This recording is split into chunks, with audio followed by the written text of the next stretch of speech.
Welcome to Brain Roots IAS. आज हम UPSC GS paper 3 environment के लिए एक बहुत इंपॉर्टेंट टॉपिक पढ़ेंगे, इंडियाज एचएफसी फेज डाउन। देखिए, ये एक ऐसी क्लासिक केस स्टडी है जहां एक इन्वायरमेंटल प्रॉब्लम का सोल्यूशन अनजाने में एक नई और शायद उससे भी बड़ी प्रॉब्लम बन गया।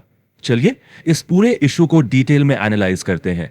जरा सोचिए, क्या हो अगर हमारे एयर कंडीशनर्स और रेफ्रिजरेटर्स में यूज होने वाली केमिकल्स जिनका आविष्कार किया गया था ओजोन लेयर को बचाने के लिए, वही अब क्लाइमेट चेंज को तेजी से बढ़ा रहे हो। बस यही एक अजीब सा सवाल इस पूरे टॉपिक के सेंटर में है और आज हम इसको स्टेप बाय स्टेप डीकंस्ट्रक्ट करेंगे।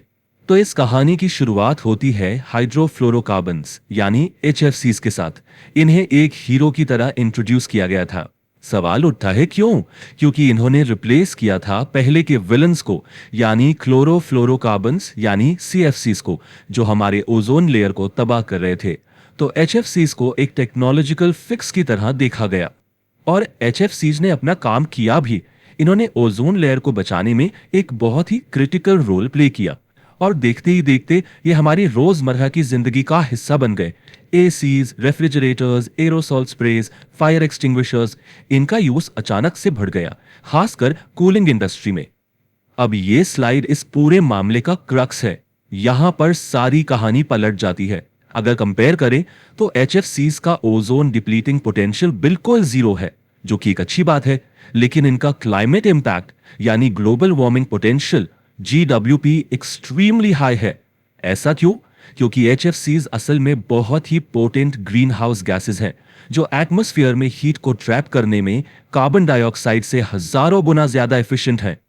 तो एचएफसीज की जरूरत ही क्यों पड़ी, ये समझने के लिए हमें थोड़ा पीछे जाना होगा। ओजोन लेयर को बचाने की उस जंग की कहानी में 1970s और 80s के दौर में साइंटिस्ट ने ओजोन लेयर में एक खतरनाक थिनिंग देखी, खासकर एंटार्क्टिका के ऊपर। इसी को ओजोन होल कहा गया। पहले तो आइए ये समझ लेते हैं कि ये ओजोन लेयर है क्या। इसको अर्थ का सनस्क्रीन समझिए। ये स्ट्रेटोस्फीयर में एक प्रोटेक्टिव लेयर है जो सन से आने वाली harmful ultraviolet, specifically UVB radiation को एब्जॉर्ब कर लेती है। इस तरह ये धरती पर सभी जीवन को स्किन कैंसर, कैटरैक्ट्स और दूसरी बीमारियों से बचाती है। इसी सनस्क्रीन को डिस्ट्रॉय कर रहे थे ओजोन डिप्लीटिंग सब्सटेंसेस या ओडीएस। इनमें आते हैं सीएफसीज और हेलोन्स। ये केमिकल्स, जिनमें क्लोरीन और ब्रोमीन एटम्स होते हैं, स्ट्रेटोस्फीयर तक पहुंचकर एक चेन रिएक्शन शुरू कर देते थे। इसका नतीजा ये होता था कि एक सिंगल क्लोरीन एटम लाखों ओजोन मॉलिक्यूल्स को तोड़ सकता था। उस दौर में ये रेफ्रिजरेटर्स और एरोजोल कैन्स जैसी चीजों में खूब इस्तेमाल होते थे। लेकिन यहां दुनिया ने एक अनोखी एकजुटता दिखाई। 1987 का Montreal protocol global environmental governance में एक लैंडमार्क माना जाता है। पर यह इतना सक्सेसफुल क्यों हुआ? इसके 3 मुख्य कारण थे। पहला, ये लीगली बाइंडिंग था। दूसरा, इसने यूनिवर्सल रेटिफिकेशन अचीव की, मतलब लगभग हर देश ने इसे अपनाया। और तीसरा, जो सबसे इंपॉर्टेंट है, इसने एक मल्टीलैटरल फंड एस्टैब्लिश किया ताकि डेवलपिंग कंट्रीज को प्रोटोकॉल के नियम फॉलो करने में फाइनेंशियल और टेक्निकल मदद मिल सके।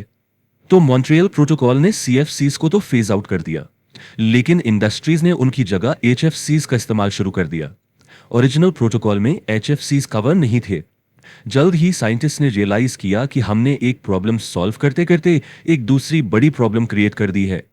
इसीलिए मॉन्ट्रियल प्रोटोकॉल में एक अपडेट की जरूरत पड़ी, जो कि गाली अमेंडमेंट के रूप में सामने आई। एचएफसीज के खतरे को आसान भाषा में समझने के लिए ग्लोबल वार्मिंग पोटेंशियल या GWP के कॉन्सेप्ट को समझना जरूरी है। बेसिकली ये एक ग्रीन हाउस गैस की वार्मिंग पावर का मेजर है। ये एक रिलेटिव स्केल है जो बताता है कि एक गैस एक सर्टेन समय में CO2 के कंपैरिजन में कितनी ज्यादा हीट ट्रैप करेगी। इसमें CO2 का GWP बेसलाइन 1 माना जाता है और ये नंबर एचएफसीज की गंभीरता को साफ साफ दिखाता है। कुछ कॉमन एचएफसीज का GWP CO2 से 14,000 गुना तक ज्यादा हो सकता है।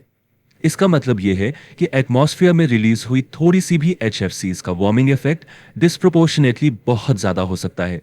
इसी नए खतरे से निपटने के लिए 2016 में रुवांडा के किगाली शहर में दुनिया के देशों ने मॉन्ट्रियल प्रोटोकॉल में किगाली अमेंडमेंट को अडॉप्ट किया।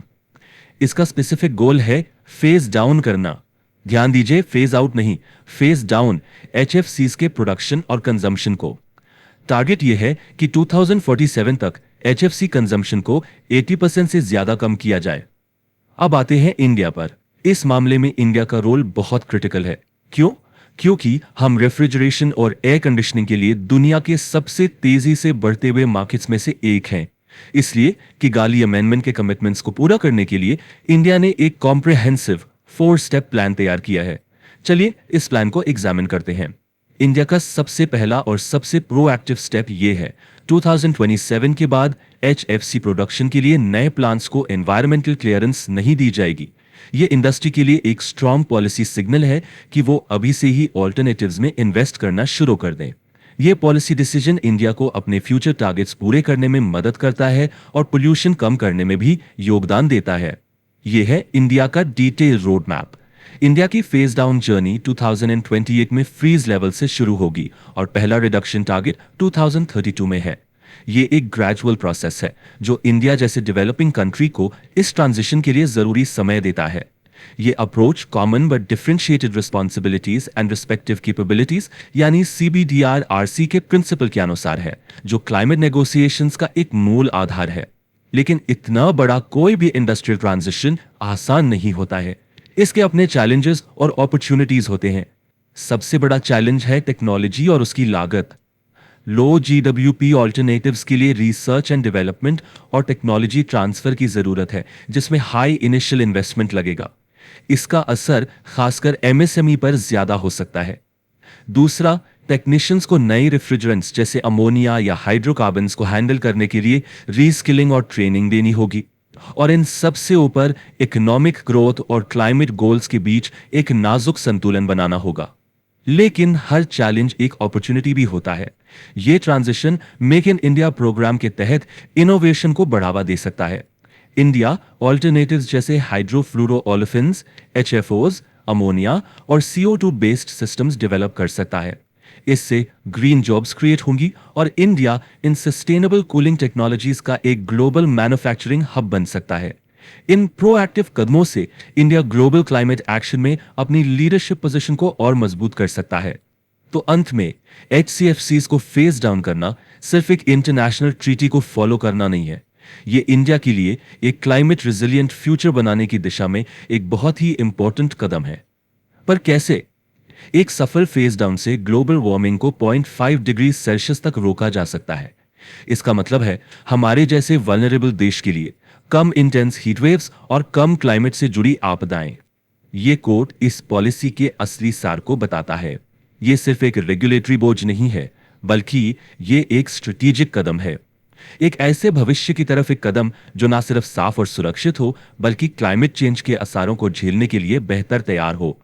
तो रास्ता साफ है, लेकिन चुनौतियों से भरा है। इंडिया के पास पोटेंशियल है। अब पॉलिसी मेकर के लिए असली सवाल ये है, इंडिया इस ट्रांजिशन का फायदा उठाकर न सिर्फ अपने क्लाइमेट टारगेट्स पूरे करे, बल्कि सस्टेनेबल कूलिंग सॉल्यूशंस में एक ग्लोबल लीडर कैसे बने। ये पॉलिसी उस दिशा में एक बहुत ही अहम कदम है। If you found this lecture helpful, like, share and subscribe to the channel.